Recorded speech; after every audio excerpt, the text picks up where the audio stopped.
তাদের হক রয়েছে। হাদিসে এসেছে 40 ঘরের মধ্যে আশেপাশে কেউ যদি না খেয়ে থাকে আর সে কোনো ব্যক্তি কোনো মুসলমান খেয়ে ঘুমায়, প্রতিবেশীদের খোঁজ খবর না রাখে, তাহলে এটার জন্য সে গুনাহগার হবে। তো প্রতিবেশীর খোঁজ খবর রাখা তার হক। আমাদের সময়ে জামানায় এমন লোক আছে যে প্রতিবেশীকে কষ্ট দেয়।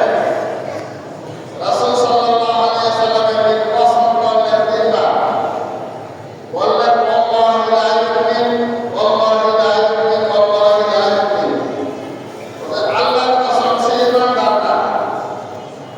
দ্বিতীয়বার আবার কসম করলেন, আল্লাহর কসম ওই ব্যক্তি ঈমানদার না। তৃতীয়বার কসম করলেন, আল্লাহু লা ইউমিন, আল্লাহর কসম ওই ব্যক্তি ঈমানদার না। তো সাহাবায়ে কেরাম জিজ্ঞাসা করলেন, ইয়া রাসূলুল্লাহ, কোন ব্যক্তি ঈমানদার না? কারণ কথাটা এমন গুরুত্বপূর্ণ যে আল্লাহ রাসূল সাল্লাল্লাহু আলাইহি ওয়াসাল্লাম তিনি একটা কথা বোঝানোর জন্য তিনবার কসম করেছেন। একটা হলো রাসূলুল্লাহ সাল্লাল্লাহু আলাইহি ওয়াসাল্লামের কথা, দ্বিতীয়ত তিনি কসম করে কথাটা বলেছেন, তৃতীয়ত তিনবার কসম করেছেন। তাহলে কথাটা কত গুরুত্বপূর্ণ। রাসূল সাল্লাল্লাহু আলাইহি ওয়াসাল্লাম সাহাবাদের প্রশ্নের উত্তরে জবাব দিলেন, মান লাম ইয়াকমান জাআতহু বাওয়াইকাহু। যার ক্ষতি থেকে তার প্রতিবেশী নিরাপদ না, আল্লাহর কসম সে ঈমানদার না। তাহলে প্রতিবেশীকে কষ্ট না দেওয়া এটা কত বড় গুরুত্বপূর্ণ বিষয়। যে প্রতিবেশীকে কষ্ট দেয় সে নামে ঈমানদার, কিন্তু কামে ঈমানদার না সে। তার ভিতরে ঈমান এতটুকু আছে যে ঈমান আছে ঠিক, কিন্তু এই ঈমান তাকে জান্নাতে দিবে না। এই ঈমান দিয়ে সে জান্নাতের অধিকারী হতে পারবে না। এই কারণে সে তার প্রতিবেশীকে কষ্ট দেয়। সাহাবায়ে কেরামের মধ্যে প্রতিবেশীর হক তারা এই চেতনা এত বেশি ছিল। রাসূল সাল্লাল্লাহু আলাইহি ওয়াসাল্লাম মদিনায় যখন সাহাবায়ে কেরাম হিজরত করে গেলেন, তখন সাহাবাদের মধ্যে যারা মক্কা থেকে হিজরত করে গিয়েছেন মুহাজির, মদিনায় যারা আছেন সহযোগিতা করেছেন তারা হলেন আনসার। কোরআনে পাকে আল্লাহ তাআলা মুহাজিরদের নাম মুহাজির, আল্লাহ তাআলা কোরআনে পাকে তাদের নাম আনসার রেখেছেন। তো রাসূল সাল্লাল্লাহু আলাইহি ওয়াসাল্লাম ভ্রাতৃত্ববোধ কায়েম করে দিয়েছেন যে একজন আরেকজনের সহযোগিতা করবে, একজন আরেকজনের ভাই।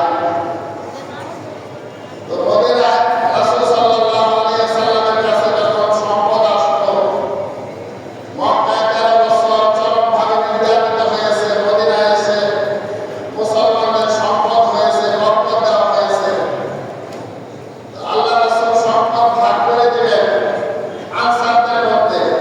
যারা আল্লাহ রাসূলের নির্দেশে তার সঙ্গে বাগানে করে মক্কা থেকে হিজরত করে গিয়েছেন, তাদেরকে দিচ্ছেন না। তারা বলছে যে আমাদের মুহাজির ভাইদেরকে সম্পদ সমানভাবে না দেওয়া পর্যন্ত আমরা আনসাররা সম্পদ দেব না। রাসূল সাল্লাল্লাহু আলাইহি ওয়াসাল্লাম সেই খেজুরের বাগানগুলো আনসারদেরকে দিয়েছেন, মুহাজিরদেরকে দেন নাই। এটা কোনো হিকমতের কারণে হবে, এটা আল্লাহ রাসূল জানেন।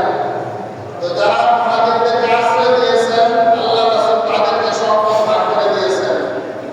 একজন সাহাবী, তো তার সঙ্গে যার ভ্রাতৃত্বের সম্পর্ক, উনি বললেন যে ভাই আমাকে বলেন, আমি তো মদিনার মধ্যে সবচাইতে ধনী মানুষ, আমার অনেক খেজুর বাগান আছে, অনেক সম্পদ আছে, মদিনার বড় ধনীদের আমি একজন।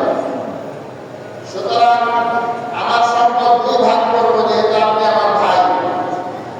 আপনি অর্ধেক দিবেন, আমি অর্ধেক দেব। আর আমার 2 জন স্ত্রী আছে। তখন তার হুকুম নাযিল হয় নাই। বললেন যে আমার 2 জন স্ত্রীর কাছে যে স্ত্রী আপনার বেশি ভালো লাগে, তার কথা আপনি বলেন, তার নাম বলেন, আমি তাকে বিচ্ছিন্ন করে দিব, তালাক দিয়ে দিব। তারপরে ইদ্যত পার হওয়ার পরে আপনি তাকে বিবাহ করে দিবেন। মুহাজির সাহাবী বললেন যে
তিনি বললেন যে হুজুর আমি তো মদিনায় বিয়ে করেছি, একজন আনসারী মহিলাকে বিয়ে করেছি। রাসূল সাল্লাল্লাহু আলাইহি ওয়াসাল্লাম বললেন যে মোহর কি দিয়েছো? বললেন যে খেজুরের আটির মতো স্বর্ণ এইটুকু আমি মোহর দিয়েছি। তো তারা একে অপরের সহযোগিতা করতেন, একে অপরের জন্য ঝাঁপিয়ে পড়তেন, যে নিজের সম্পদ অর্ধেক করে ভাগ করে দিয়েছেন। আমাদের এত কিছু দরকার নাই, প্রতিবেশীর সঙ্গে সুসম্পর্কটা বজায় রাখতে হবে।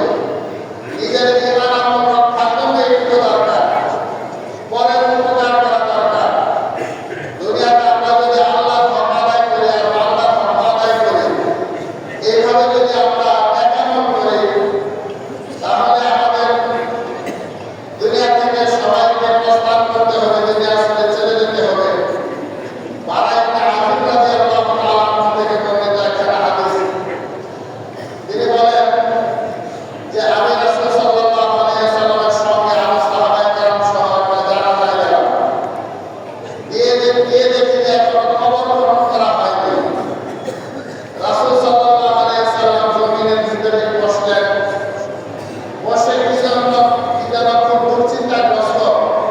হাতের ভিতরে একটা কাঠি ছিল, কাঠি নিয়ে জমিনের ভিতরে তিনি দাগ ফেলছেন, গোছাচ্ছেন।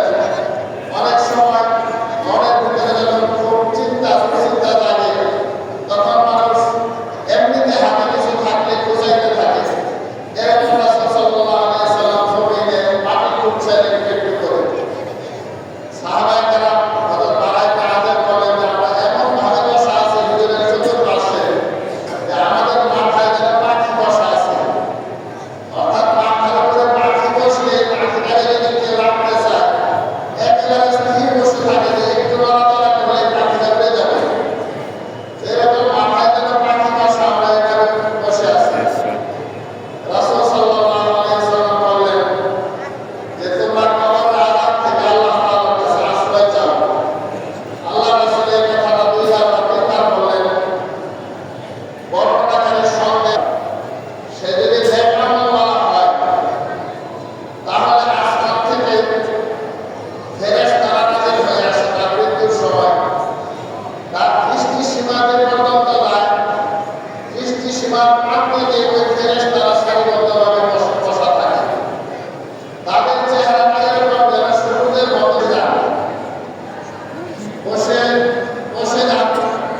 এই মুমূর্ষু ব্যক্তিকে বলে যে তুমি ভিতর থেকে বের হয়ে আসো, অর্থাৎ তোমার শরীরের খাঁচা থেকে তুমি বের হয়ে আসো, এমন রবের দিকে, এমন জান্নাতের দিকে যে জান্নাতের সুখাদ্য এবং জান্নাতের সুখের সুসংবাদ তোমাকে আগিয়ে দেওয়া হয়েছে। যে তুমি যদি দুনিয়ার থেকে দেখানো করে বিদায় হও, তাহলে তুমি কি সুখ পাবে, এটা তোমাকে আগিয়ে দেওয়া হয়েছে সংবাদ। সেই সুসংবাদের দিকে বের হয়ে যাও। আর এমন রবের দিকে তুমি বের হয়ে যাও যে রব তোমার প্রতি খুশি, তিনি গাইতে গানবান, গাইতে গানবান, তোমার প্রতি অসন্তুষ্ট না, রব তোমার প্রতি খুশি আছেন, আল্লাহ তোমার প্রতি খুশি। যখন শুনে যে আল্লাহ আমার প্রতি খুশি, আল্লাহর দরবারে যাব, তিনি আমার প্রতি খুশি, তখন সে বের হওয়ার জন্য, নিজের বের হওয়ার জন্য